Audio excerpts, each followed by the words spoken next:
Eh bien, merci d'être avec nous en présentiel, émergent de votre bureau d'experts comptables, pour nous parler des mesures de soutien aux entreprises en difficulté, et il y en a. Alors, il y a autant de mesures que de difficultés ou l'inverse? Alors, je pense qu'il y a autant de mesures que de difficultés pour le coup, puisqu'à chaque mesure, sa propre difficulté. Mais avant, je saluais quand même tous nos téléspectateurs, tous nos auditeurs. Et effectivement, on va en discuter. Donc. Alors, tout à l'heure, on avait la région et les artisans, présidents des artisans, qui nous disaient que pour les petites entreprises, les TPE, la situation est particulièrement complexe. Oui, tout à fait, puisqu'en fait, comme tu le sais, Dani, qu'on a beaucoup parlé, par exemple, des aides telles que le chômage partiel. Alors ça, c'est vrai que c'est une aide quand même qui est beaucoup plus accessible, et du moins, beaucoup d'entreprises y ont déjà eu droit. Qui ont des salariés. Qui ont des salariés, oui. Par contre, oui, puisque le chômage partiel s'applique effectivement aux personnes qui ont des salariés et aux dirigeants, parce qu'il faut faire attention. C'est vrai que certains présidents de SASU, de SAS pensaient pouvoir être éligibles au chômage partiel, mais ils n'y sont pas éligibles parce que les bénéficiaires du chômage partiel sont les personnes qui cotisent au Pôle emploi, qui cotisent aux cotisations chômage. Oui. Donc c'est vrai que là, il faut faire attention, puisqu'on a très souvent des dirigeants qui travaillent au sein des structures qui pensaient y être éligibles, mais ce n'est pas le cas.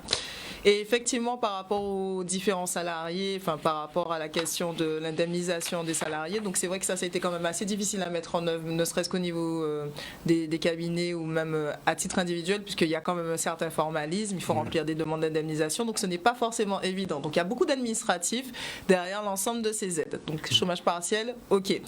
Maintenant, l'autre mesure phare, qui a été une mesure dont on a beaucoup entendu parler. Avant le PGE, je parlerai plus de l'aide de 1 500 €. Ah, le fonds de solidarité. Le fonds de solidarité des 1 500 €, qui d'ailleurs en fait était ouvert à un nombre restreint de personnes, mais depuis très récemment, enfin depuis début mai, désormais les associations pourront y être éligibles. Il faut savoir que les entreprises qui ont été aussi créées en février 2020 y ont droit, ainsi que les entreprises dont le dirigeant a perçu une indemnité inférieure à 1 500 €. Donc c'est censé venir compléter cette indemnité. Attention tout de même aussi, il y a eu des désillusions, j'ai envie de dire, sur cette aide de 1 500 €. Elle est versée au prorata du chiffre d'affaires qui a été encaissé par le dirigeant ou facturé par le dirigeant en mars 2019, puisque c'est vrai que certaines personnes s'attendaient à percevoir 1 500 €, mais si le chiffre d'affaires qu'ils ont encaissé n'était que de 500 € ou de 600 €, l'aide qui a été versée était équivalente à celle-ci. Voilà. Alors après, il y avait une autre aide, pour le coup, on va rester toujours sur cette complémentarité avec les 1 500 €. C'était l'aide, c'est une action sociale plutôt qui est mise en place par l'URSSAF, qui est censée venir justement compléter les 1 500 € que les dirigeants n'auraient pas eu intégralement lorsqu'ils n'ont eu que 500 €. Donc ça aussi, c'est censé suppléer. Maintenant, l'autre problématique et l'autre désillusion aussi, malheureusement, c'est l'aide complémentaire régionale dont on a parlé, qui est comprise entre 2 000 et 5 000 €. Alors, il faut savoir que pour pouvoir être éligible, alors normalement, c'est toutes les sociétés désormais qui sont éligibles, donc même celles qui n'ont pas de salariés, puisqu'avant, elle était ouverte uniquement aux sociétés qui avaient des salariés. Donc ça a étendu le champ du possible, sauf que pour pouvoir y avoir droit, normalement, il faut avoir eu un refus de PGE. De la banque. Donc le prêt garanti État, celui dont tu me parlais. C'est-à-dire que l'aide n'est pas nécessairement octroyée. Cela veut dire qu'il faut que les dirigeants soient passés par la case demande de prêt garanti État pour pouvoir se voir allouer cette aide de 2 000 à 5 000 € si effectivement il y a eu un refus. Ça veut dire que là, dans ce cas-là, l'État ne se substitue à la banque qu'en cas d'impossibilité de celle-ci de faire face. Donc. Et alors, autre prêt, j'ai vu, c'est le prêt rebond. Oui, alors le prêt rebond, c'est un prêt qui est commercialisé par la BPI, donc qui est aussi, on va dire, un organisme d'État. Et ce prêt rebond, normalement, il est par contre, pour pouvoir y être éligible, il y a la notion de base où il faut avoir quand même un apport, et il est adossé entre guillemets soit à un emprunt bancaire à 50-50 ou alors à un apport ou à des fonds propres de l'entreprise à 50-50. Donc on a quand même quel type d'entreprise est concerné par ce ce sont les TPE, les TPE, les PME normalement qui sont éligibles en difficulté temporaire, donc qui est lié par exemple au Covid-19, et c'est tous les secteurs d'activité sauf les SCI, les entreprises individuelles et le secteur agricole. Mais comme je te dis, en fait, pour pouvoir bénéficier de ce prêt, il faut avoir eu un emprunt en face.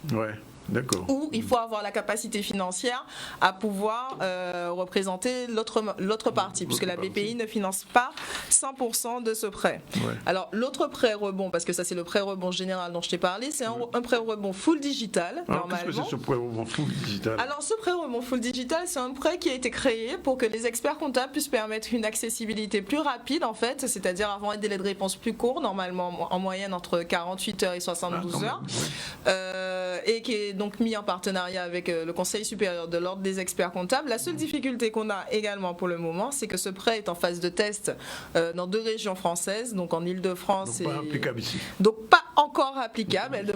Il devrait être déployé très bientôt dans les DOM et c'est censé pouvoir aller au moins jusqu'à 50 000 € et permettre donc aux entreprises d'avoir une accessibilité plus rapide. Mais comme on dit effectivement là encore, il s'agit d'un prêt. Oui. Donc dans l'attente effectivement de ces prêts, moi j'encourage les entreprises parce que c'est vrai que ça n'a pas été forcément facile. Hein.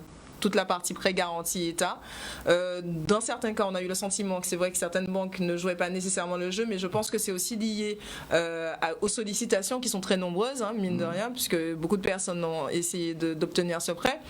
Il faut essayer de voir dans quelle mesure obtenir le prêt 25% garantie État. L'autre difficulté, non des moindres, c'est que ce prêt il est remboursable in fine au bout de 12 mois, donc au bout d'1 an.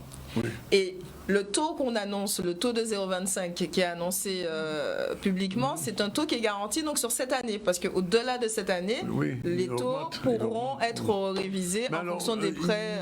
Il y a quand même une question qui se pose. Une entreprise qui n'a pas eu de trésorerie pendant 3 mois, février, mars, avril, même un petit peu de mai, comment cette entreprise peut rembourser un prêt alors qu'il y a l'URSSAF derrière en plus? Alors il y a un différé de remboursement, il y a la possibilité de mettre en place un différé d'amortissement, c'est-à-dire qu'on n'est pas obligé de pouvoir rembourser tout de suite. Le remboursement intervient dans 1 an. Donc ça veut dire que la banque va miser sur la capacité de l'entreprise à se retourner et à rebondir assez rapidement pour pouvoir pouvoir rembourser cette somme dans les 12 mois. Et c'est accessible à n'importe quel type d'entreprise? Alors c'est accessible à toutes les entreprises, à condition évidemment que cette entreprise ait des états financiers produits pour 2018 ou des états financiers de 2019, et que cette entreprise ait une attestation de son expert comptable, d'où un rôle phare pour nous en cette période. Oui.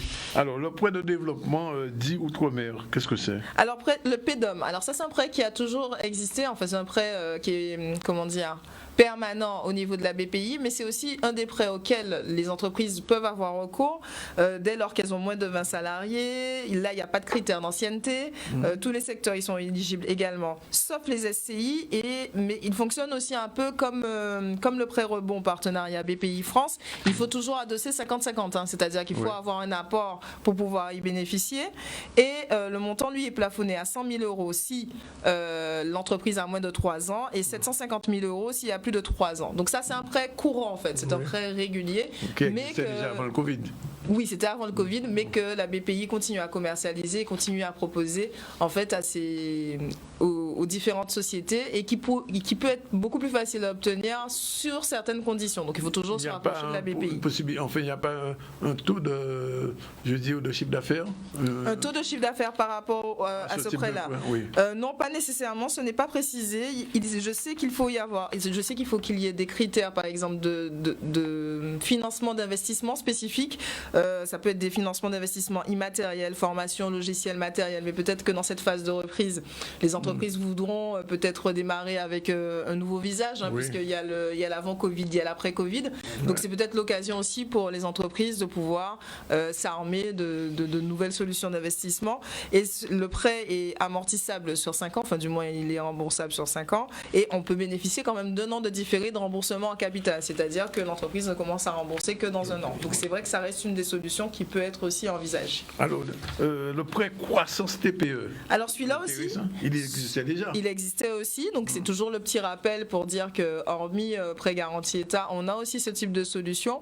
Ce prêt croissance TPE, il est censé être plus facilement accessible si l'entreprise a bénéficié, on va dire, d'un accord de prêt de moins de 6 mois.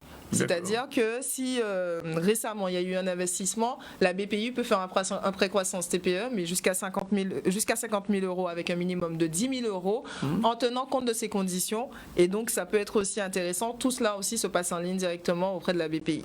Alors la grosse action attendue, c'est celle de l'URSSAF. Eh ben, c'est ce que je te disais. Alors par contre, pour bénéficier de cette action URSSAF, il ne faut pas être éligible donc au fonds de solidarité. Oui. Donc, si on a eu l'aide Fonds de solidarité, techniquement, tu n'es pas censé avoir l'action sociale URSSAF. Donc, c'est l'un et l'autre.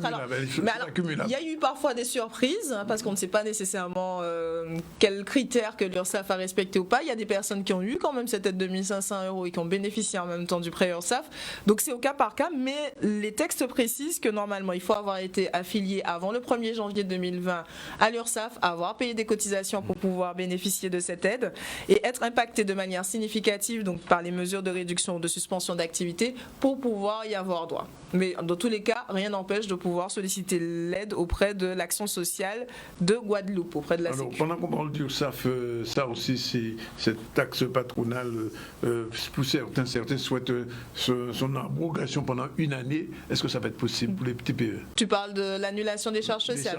Alors non, l'annulation des charges sociales est prévue pour 3 mois jusqu'à maintenant. Jusqu'à maintenant. Uniquement pour les restos et les hôtels. Alors, uniquement pour les entreprises qui ont été frappées par une obligation de fermeture pendant cette période de Covid. C'est-à-dire qu'effectivement, tu as eu des magasins, pas uniquement les restos, tu as eu des commerces qui ont été obligés de fermer, le cinéma. Ces entreprises-là, et alors normalement, c'est censé s'appliquer aux entreprises de moins de 10 salariés, donc à vérifier parce qu'on attend encore le décret d'application qui permettra l'exonération des charges sociales des mois de mars, avril et de mai. Peut-être que la règle changera sous peu. 3 mois pour le moment. Oui. Pour Après, le moment. peut-être qu'il y aura peut-être une extension, puisque de toutes les façons, il y a des négociations qui sont en cours. Espérons que ça puisse évoluer, puisque ça aurait été bien effectivement que les entreprises soient exonérées plus longtemps. Alors, je vais prendre le dernier sujet, parce qu'on n'a pas le temps de tout prendre. Le dispositif exceptionnel d'accompagnement économique des professionnels de santé libéraux, parce qu'ils sont très impactés aussi. Oui, tout à fait. Alors, eux, ils bénéficient d'une aide qui correspond en fait à, on va dire, qui est basée sur le montant des honoraires 2019 qu'ils ont perçus par l'assurance maladie. Et effectivement, ils ont la possibilité sur leur espace Amélie Pro de pouvoir faire la demande d'aide directement. Donc, il faut savoir qu'elle existe. Mais sinon, moi, je voudrais mettre quand même l'accent sur la dernière, parce qu'il y en a plein d'autres. Il y a le prêt tourisme mesure Covid, donc pour les entreprises impactées par les problématiques du Covid, notamment touristiques. Donc, il faut savoir que ce prêt existe. Mais je mettrai aussi l'accent sur la subvention CARSAT pour les équipements de protection au travail. Puisque maintenant, on sait déjà que pour pouvoir, il y a eu le Covid, pour pouvoir travailler après le Covid, il faut mettre tout ce qui est plexiglas, tout ce qui est masque, etc. Et là, il y a une subvention qui peut aller jusqu'à 50 000 euros, jusqu'à 5 000 euros, excuse-moi, j'aurais bien aimé 50 000, c'est un lapsus révélateur. Mais c'est une subvention qui correspond à 50% hors taxe du montant de l'investissement qui aurait été fait pour pouvoir aménager le site. Toutes les entreprises. Qui concerne toutes les entreprises. Et là, il y a une demande à formuler, effectivement, remplir un formulaire. Comme je t'ai dit, malheureusement, le Covid, c'est très administratif. Bien sûr, merci Émile, et puis on termine en vous remerciant. On va vous retrouver dans 15 jours. Il y aura encore à revenir sous des prêts, je sais ça. Alors, mais dans 15 jours, je pense qu'on va plus s'axer sur la déclaration d'impôt sur le revenu, puisque la date limite, on y est déjà. Il faut le rappeler, c'est le 11 juin pour tous les contribuables normaux.